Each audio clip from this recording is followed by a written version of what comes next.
Welcome everyone to another exciting math video. Today we're on page 472 and we're solving uh, equations with square roots in them. And we're going to be doing 1 through 20 on this assignment, and I'm going to be doing the odds right now. I already have number 1 on the board, so we're kind of ready to go. Okay, the basic idea is we want to get x by itself, right? It can't say square root of x, it just needs to say x equals what? Well, how do we get rid of a square root? What is the opposite of a square root? What does a square root mean? What means the opposite? Square root means what times itself equals that number that's in the square root. The opposite of that is squaring. Something times itself equals that number. It's kind of, square root makes it go down and squaring makes it go up. So when you do both at the same time, they cancel each other out. It's kind of like divide by 2 and multiply by 2. It's not the same. It's not division and multiplication, but it is similar. So I want this equation just to say x equals. What is x equal? The square root of x equals 4. You might be able to do this one. It's pretty simple without any algebra tricks. What the square root of what equals 4? For example, the square root of 9 is 3. Square root of 9 equals 3, so the square root of what is 4? So basically it's 4 times 4, 16. Square root of 16 is 4. But here's how you would do it with algebra, and they do get harder later on, so we do need to know these tricks. To get rid of a square root, I'm going to square. Okay? It's not really going to do anything except for cancel out the square root. So the left side, those two will cancel each other out, just turns into a normal x. The rules in algebra are if you do something to one side of the equation to keep it equal, to keep it balanced, you got to do the same thing to the other side of the equation. So if we square the left side, we need to square the right side. What's 4 squared? 4 times 4, 16. All right, and that would be the answer. That's it. Pretty simple, right? You can check your answer if you plug it back in. Does the square root of 16 equal 4? It's not kind of obvious right now, but later on, if you're not sure if you did it right, that would be helpful. Okay, jumping to number 3, I'm just going to put it right below. It says square root of x plus 2 equals 8.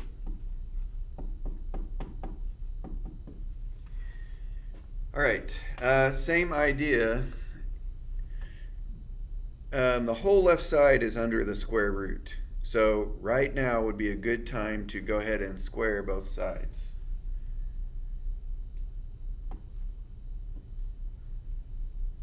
Like so. Not much is going to happen on the left side. It's just the square root and the square are opposites. They'll cancel each other out. So all we'll be left with is x plus 2. The right side is 8 squared. 8 times 8 is 64. Now we've got a simple little equation. We've got to get x by itself. Get rid of the plus 2. 62. Voila. If I plug that back in, 62 plus 2 is 64. Square root of 60. Remember, those squares weren't there at the beginning. Square root of 64 is 8. So that is the correct answer. Right there. All right. Jumping to number 5. 3 plus square root of x equals 9.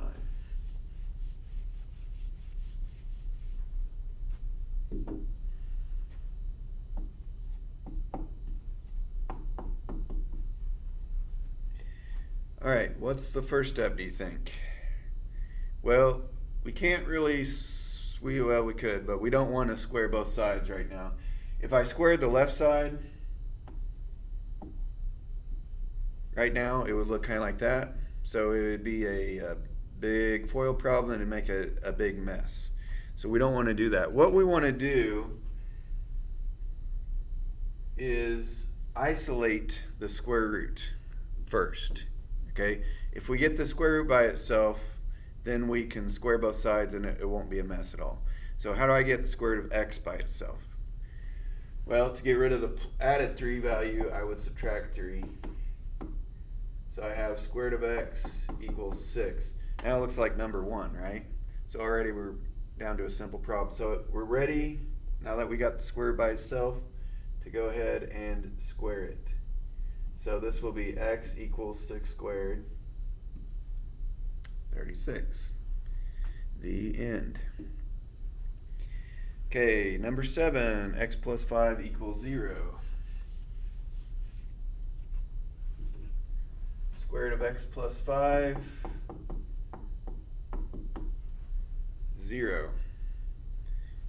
Some of you might be able to do this one in your head without a trick. Square root of what equals 0? 0 times 0, 0. Anyway, under this radical, it should be a value of 0, because the square root of 0 would give us 0. Let's just stick with the algebra. All right, so what do I do first? Do I subtract 5? Do I square both sides? What do I do?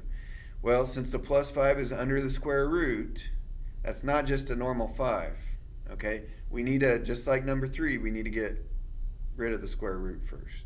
Everything's under the square root, we need to take care of that first. So I'm going to square both sides. When I square the left side, square root, square cancel out, x plus 5. What's 0 squared? 0 times 0 is 0. Okay, solve for x, get rid of the plus 5 by subtracting 5. And that would be our answer. Plug it back up here. That's what I was alluding to earlier. Negative 5 plus 5 is 0. Square root of 0. What times itself equals 0? 0. That's the right answer. Okay, number 9. X plus 5 plus 5 equals 7.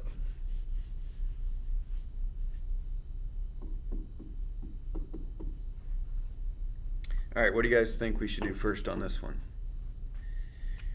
Okay, because the square root is not by itself, I do not want to square both sides right now. That would make for a gigantic FOIL problem and a mess.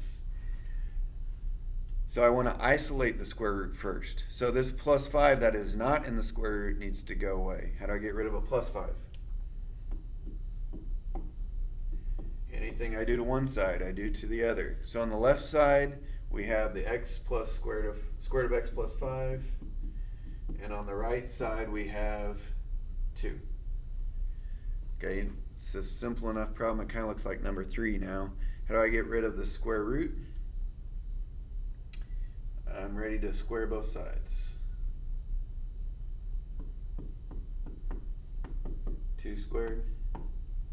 Okay, I'm down to a simple equation. Get x by itself. Negative 1 is the answer. Let's plug that back in and see if it works. Negative 1 plus 5 is 4. Square root of 4 is 2.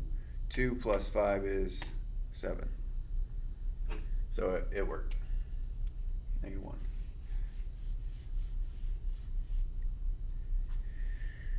Okay, where are we at? Number 11, 2 minus square root of x equals negative 8.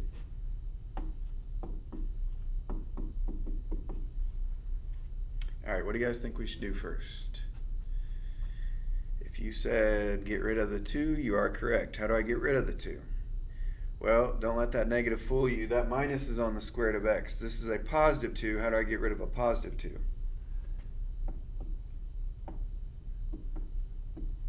So on the left side, I have a minus square root of x or a negative square root of x. And on the right side, I have negative 8 minus 2. 8 in the whole, lose 2, negative 10. Okay, something we haven't seen yet. The negative in front of the square root of x. I don't really want to square both sides until I get the square root by itself. So how do I get rid of that negative? You can multiply both sides by negative 1 or divide by negative 1. Either way you think about it. All that's going to do is switch the signs on both sides. When you multiply by 1, it doesn't do anything. When you multiply by negative 1, it turns anything positive to negative, negative to positive. So I'm not going to write down times negative 1. I'm just going to Switch the signs. Square root of x equals 10. Okay, now it looks like number 1, right? How do I get rid of the square root? Square it. X equals 10 times 10 is 100. If I plug 100 back up here, x is 100. Square root of 100 is 10. That's kind of what we just did. What's 2 minus 10? Negative 8. Okay, so it works. So the answer is 100, not 10 or negative 8.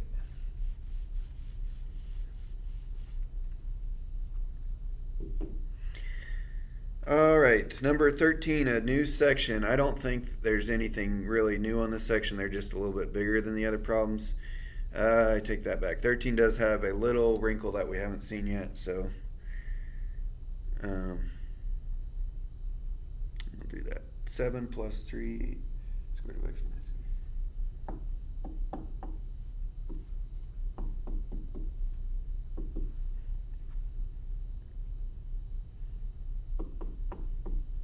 Okay, this one looks kind of big and messy. And the answer is going to be a little bit weird also. I wish they would have saved the weird one for later on. So let me write this as something we've seen before, and maybe it'll make a little more sense.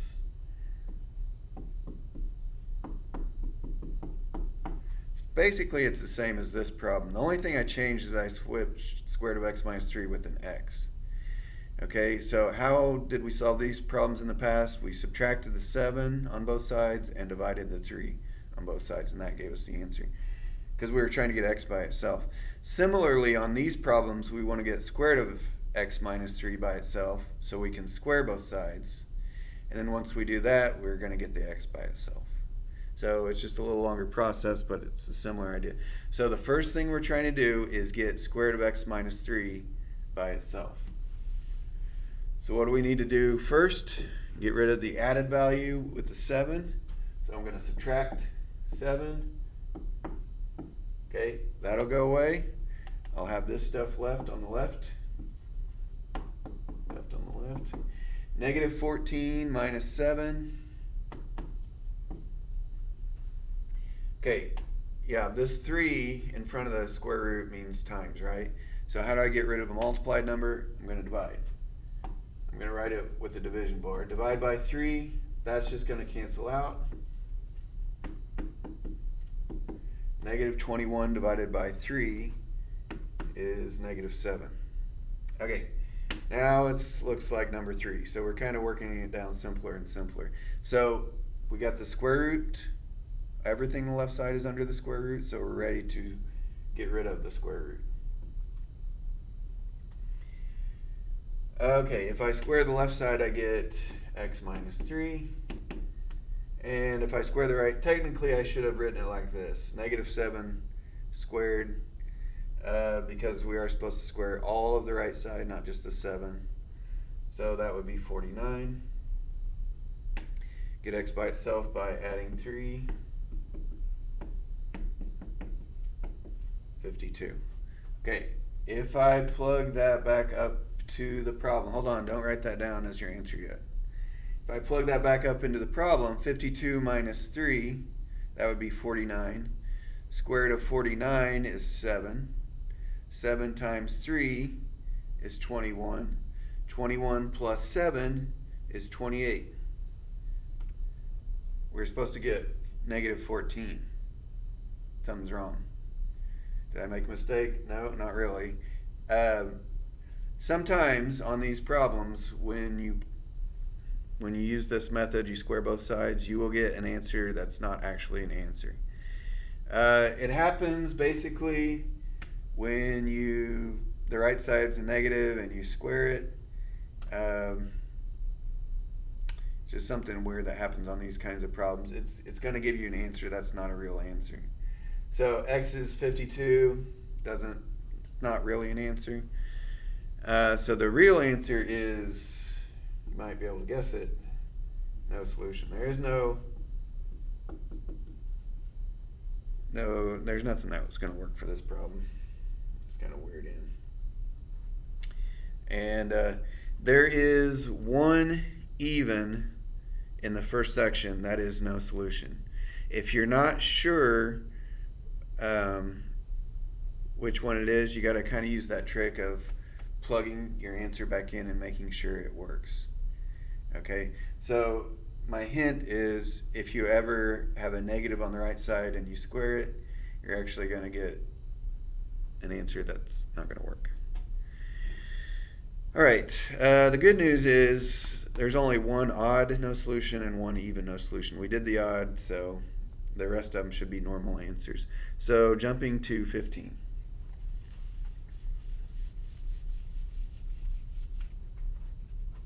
Might skip ahead in your video. 5 plus 2 square root of y minus 3.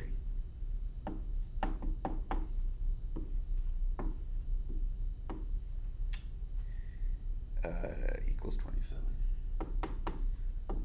Okay, this problem looks almost identical to the last problem. The only difference is we're going to get a real answer this time. Okay, so what did we do? What was our goal last time? It's to get the square root by itself first so we can square both sides, and then we're going to get y by itself after that. So how do I get the square root by itself?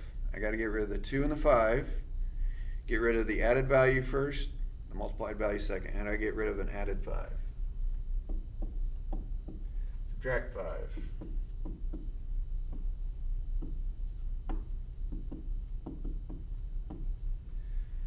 Okay, getting closer. How do I get rid of the 2? 2 is multiplied to the square root, so I have to divide by 2. That's going to go away. Divide by 2. Left side is left with square root of y minus 3. Right side, 22 divided by 2 is 11. Now what do I do? You said square both sides. You were correct. If I square this left side, the square root goes away. Square the right side, 11 times 11. I'm ready to get y by itself. Get rid of the minus 3.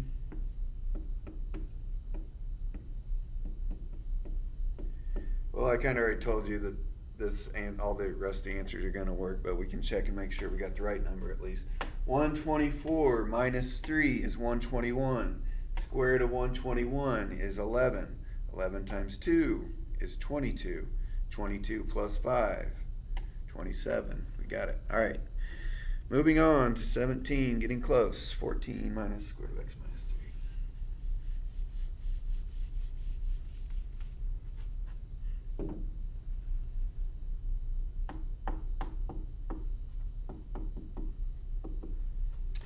3. Equals 10. So same idea as the last couple problems, but this one's a little bit smaller. There's no number in front of the square root. There's a minus. We're gonna have to deal with that. Okay, so what do I do first? I want to get the square root by itself. So I got to get rid of the 14. That's a positive 14. That negative, that minus, goes with this, not the 14. So to get rid of positive 14, I'm going to subtract 14. So that goes away. I have negative square root of x minus 3. 10 minus 14. If you had $10 and you lost 14, where are you at? You're 4 in the hole. All right. We did this trick before. I don't want the negative here, so I'm going to multiply both sides by -1, which is just going to switch my sign. So this becomes positive and positive. Okay, now it looks like number 3, so I'm ready to square both sides. X minus 3, 4 times 4 is 16.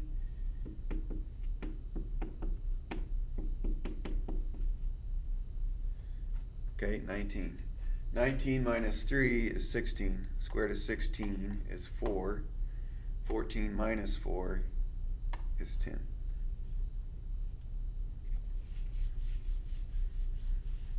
Number 19 is the last one for me. 12 minus 4. It looks like all the rest of them.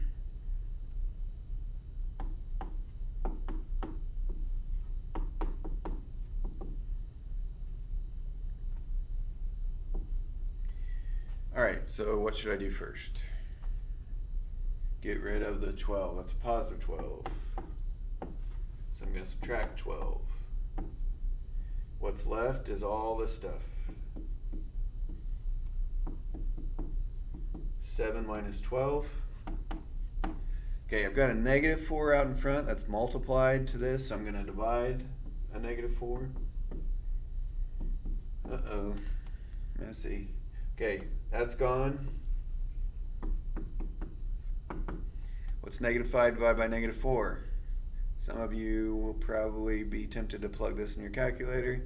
I'm not going to count that wrong, but we didn't really plug these in the calculators back when we were solving all these equations. First of all, negative divided by negative is going to be positive. Since 5 does not divide by 4 well, what we just did was we left it as 5/4. I don't really care if you have a decimal or mixed number or improper. The book usually uses impropers just because they're easier. You don't have to plug anything in the calculator, you just kind of leave it. All right. Ready to get rid of the square root. So I'm going to square both sides. The left side becomes x minus 3. The right side, how do you square a fraction? Well, you do 5 over 4 times 5 over 4. Top times top, 5 times 5. Bottom times bottom, 4 times 4. Basically, you're just squaring the top and squaring the bottom. 5 times 5 on top, 4 times 4 on the bottom. 5 times 5, 4 times 4. Okay. Now I kind of wish I had changed it to a mixed number because my last step is to add 3. So I'm going to change this to a mixed number really quickly. 16 goes into 25 once with the remainder of 9. So it's 1 and 9/16. Okay. Hopefully this doesn't confuse you. So I'm going to add 3. If you do this on the calculator, that's fine. Add 3. Add 3. 1 plus 3 is 4 and 9/16. So I know it looks kind of weird, but that would be your answer. X is 4 9/16. And the book put an improper, they left it as improper, but it was easier to do it without a calculator if I did it as a mixed.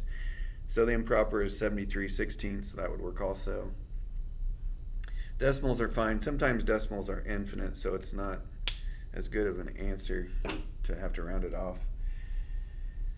That's the final answer, and this is the final assignment for our week. Hopefully you guys are doing all right. All right, see you later.